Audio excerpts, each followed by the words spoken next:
సత్తెనపల్లి నియోజకవర్గం సత్తా ఉన్నవారిదే ఇక్కడ గెలుపు. పల్నాడు జిల్లాలో హాట్ సీటుగా పేరున్న ఈ నియోజకవర్గం నుంచి కాంగ్రెస్ నుంచి మొదలు పెడితే కమ్యూనిస్టుల వరకు అన్ని పార్టీల వారు గెలుపు సాధించారు.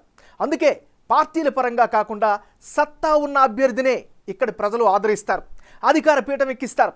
రాష్ట్ర విభజన తర్వాత 2014లో జరిగిన ఎన్నికల్లో తెలుగుదేశం పార్టీ అభ్యర్థిగా మాజీ స్పీకర్ కోడెల శివప్రసాదరావు ఇక్కడ గెలుపు జెండా ఎగరవేశారు. 2019 ఎన్నికల్లో వైసీపీ తరఫున గెలిచిన అంబటి రాంబాబు ప్రస్తుతం జగన్ క్యాబినెట్లో మంత్రిగా కొనసాగుతున్నారు. రాబోయే ఎన్నికల్లో ప్రధాన పార్టీలైన వైసీపీ నుంచి అంబటి రాంబాబు లేదా మోదుగుల వేణుగోపాల్ రెడ్డి, టీడీపీ నుంచి కన్నా లక్ష్మీనారాయణ బరిలోకి దిగే అవకాశాలు కనిపిస్తున్నాయి. మరి ఏ అభ్యర్థి బరిలోకి దిగితే ఫలితం ఎలా ఉండబోతుంది, ఎవరి భవితవ్యాన్ని ప్రజలు ఎలా ఖరారు చేయనున్నారు అనే అంశాలపై బిగ్ టీవీ ఎక్స్క్లూజివ్గా ఎలక్షన్ సర్వే నిర్వహించింది.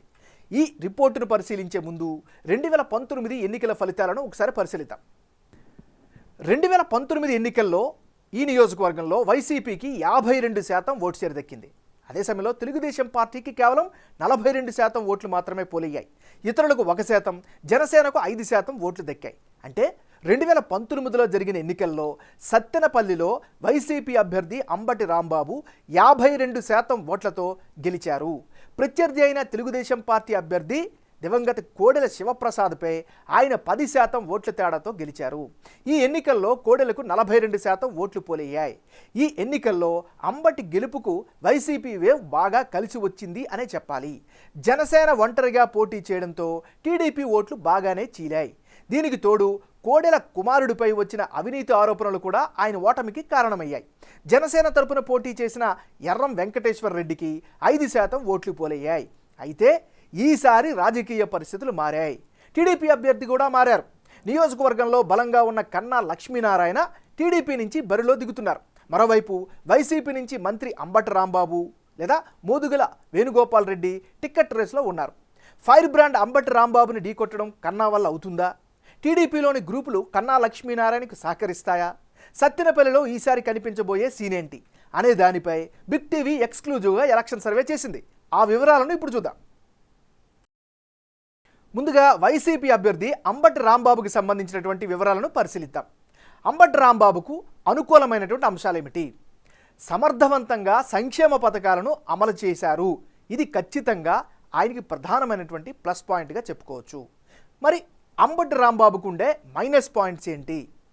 ప్రజల్లో అయితే విపరీతమైనటువంటి వ్యతిరేకత ఈయన పట్ల వ్యక్తమవుతోంది. మరోవైపు ఎన్నికల సమయంలో ఇచ్చినటువంటి హామీలు పూర్తి స్థాయిలో నెరవేర్చలేదు అనేటటువంటి అపవాదు బలంగా వినిపిస్తోంది. కేడర్లో కూడా చాలా వరకు వ్యతిరేకత కనిపిస్తోంది.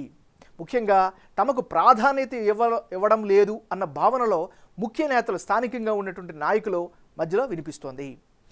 మంత్రి పదవి చేపట్టిన తర్వాత నియోజకవర్గంలో అందుబాటులో లేరు, కనిపించలేదు అనేటటువంటి ఒక అపవాదు కూడా బలంగా వినిపిస్తోంది. ముఖ్యంగా ట్యాక్సులు పెంచడం పట్ల ప్రజల్లో వ్యతిరేకత కూడా ఈ నియోజకవర్గంలో స్పష్టంగా కనిపిస్తోంది. మరోవైపు రోడ్లు, డ్రైనేజీలను బాగు చేస్తామని చెప్పారు కానీ చేయలేకపోవడం, ఇది కూడా ఈయనకి ఖచ్చితంగా మైనస్ అయ్యే అవకాశం ఉంది. ఇక అంగన్వాడీ సమ్మె, చెత్తపై పన్ను ఇలాంటివి కూడా వ్యతిరేక ఫలితాలు ఇస్తాయి అనేటటువంటి రిపోర్టు కూడా కనిపిస్తోంది. ఇవి అంబటి రాంబాబుకి సంబంధించినటువంటి ప్లస్లు, మైనస్లు. ఇప్పుడు అదే పార్టీకి చెందిన మరో అభ్యర్థి మోదుగుల వేణుగోపాల్ రెడ్డికి సంబంధించిన ప్లస్లేంటి, మైనస్లేంటో పరిశీలిద్దాం. మోదుగుల వేణుగోపాల్ రెడ్డికి అనుకూలంగా ఉండేటటువంటి అంశాలు ఏమిటి ఒకసారి పరిశీలిస్తే, ప్రధానంగా 2019 ఎన్నికల్లో ఓడిపోయారు అనేటటువంటి సింపతి బలంగా ఆయనకి పాజిటివ్గా కనిపిస్తోంది. మరి మోదుగుల వేణుగోపాల్ రెడ్డికి ఉండే మైనస్ పాయింట్స్ ఏంటో కనుక ఒక్కసారి పరిశీలిస్తే, గ్రౌండ్ లెవెల్లో ఎక్కువగా యాక్టివ్గా లేకపోవడమే ప్రధానమైనటువంటి బలహీనతగా కనిపిస్తోంది. ఎంపీగా ఉన్న సమయంలో అభివృద్ధి ఆశించిన స్థాయిలో చేయలేదు అనేటటువంటి ఆరోపణలు కూడా వినిపిస్తున్నాయి. పార్టీలు మారడంపై కూడా స్థానికంగా వ్యతిరేక కనిపిస్తోంది. టీడీపీ అభ్యర్థి కన్నా లక్ష్మీనారాయణకు ఉండేటటువంటి ప్లస్లేంటో, మైనస్లేంటో ఇప్పుడు చూద్దాం. కన్నా లక్ష్మీనారాయణకు ఈసారి అనుకూలంగా మారే అంశాలు ఏమిటి పరిశీలిస్తే, ముందుగా రాజకీయాల్లో ముఖ్యంగా ఆ నియోజకవర్గంలో తలపండిన నేతగా మంచి పేరున్నటువంటి నాయకుడు. ఇది ఒక పాజిటివ్ ఫ్యాక్టర్. ముఖ్యంగా కాపు సామాజిక వర్గంలో బలమైనటువంటి నాయకుడు కావడం ఆయనకి బాగా అడ్వాంటేజ్ అయ్యే అవకాశం కనిపిస్తోంది. మరోవైపు కేడర్ పూర్తిగా సహకరిస్తారు అనేటువంటి అభిప్రాయం కూడా కనిపిస్తోంది. ప్రజలకు వీలైనంతలో ఆర్థిక సాయం చేస్తూ వస్తున్నారు. ప్రజల్లో మంచి మాస్ ఇమేజ్ను సంపాదించుకున్నటువంటి వ్యక్తిగా డీటెయిల్స్ కనిపిస్తున్నాయి. దాంతోపాటు తెలుగుదేశం పార్టీ, జనసేన కలిసి ఈసారి పొత్తులు వెళ్ళడం కూడా ఈయనకి కలిసి వచ్చే ఫ్యాక్టర్గా కనిపిస్తున్నాయి. ఏదేమైనా ఇది ఈయనకి సంబంధించినటువంటి గ్రౌండ్ డీటెయిల్స్. ఈ నియోజకవర్గంలో ఉండే కులాల వారీగా లెక్కలు ఎలా ఉన్నాయి, ఆ కులాలు ఏ పార్టీకి ఏ మేరకు సహకరిస్తాయి ఒకసారి పరిశీలిస్తే ఈ నియోజకవర్గంలో ఎస్సీలు 21% మంది ఉన్నారు, కమ్మ సామాజిక వర్గం 17%, కాపులు 14%, యాదవులు 12%, ముస్లింలు 9% ఉంటే రెడ్డి సామాజిక వర్గం వాళ్ళు 8% మంది నివసిస్తున్నారు. సత్తెనపల్లిలో సామాజిక వర్గ పరంగా చూస్తే 21% ఎస్సీలు ఉంటే వీరిలో వైసీపీకి 60% మంది మద్దతు ఇస్తున్నారు. ప్రభుత్వ సంక్షేమ పథకాలతో ఈ సామాజిక వర్గ ప్రజలు సంతృప్తిగా ఉన్నారు. 35% మంది టీడీపీ కూటమికి, ఇతరులకు 5% మంది మద్దతు ప్రకటిస్తున్నారు. ఇక 17% ఉన్న కమ్మ సామాజిక వర్గ ప్రజలు 70% మంది టీడీపీకే తమ మద్దతు ప్రకటిస్తున్నారు. ఈ సామాజిక వర్గంలో వైసీపీకి కేవలం 25% మంది మాత్రమే సపోర్టుగా నిలుస్తున్నారు. వీరంతా టీడీపీ సంప్రదాయ ఓటర్లని సర్వేలో తేలింది. సత్తెనపల్లిలో టీడీపీ ఆవిర్భావం నుంచి వీరంతా టీడీపీని ఆదరిస్తూ వస్తున్నారు. ఇక కాపు సామాజిక వర్గ ప్రజలు 14% ఉంటే వీరి నుంచి కూడా వైసీపీకి 30% మంది మాత్రమే సపోర్ట్ చేస్తున్నారు. 65% మంది టీడీపీ కూటమికే జైకొడుతున్నారు. కన్నా లక్ష్మీనారాయణ ఈ సామాజిక వర్గ నేత కావడం టీడీపీకి బాగా కలిసి వచ్చే అంశంగా చెప్పాలి.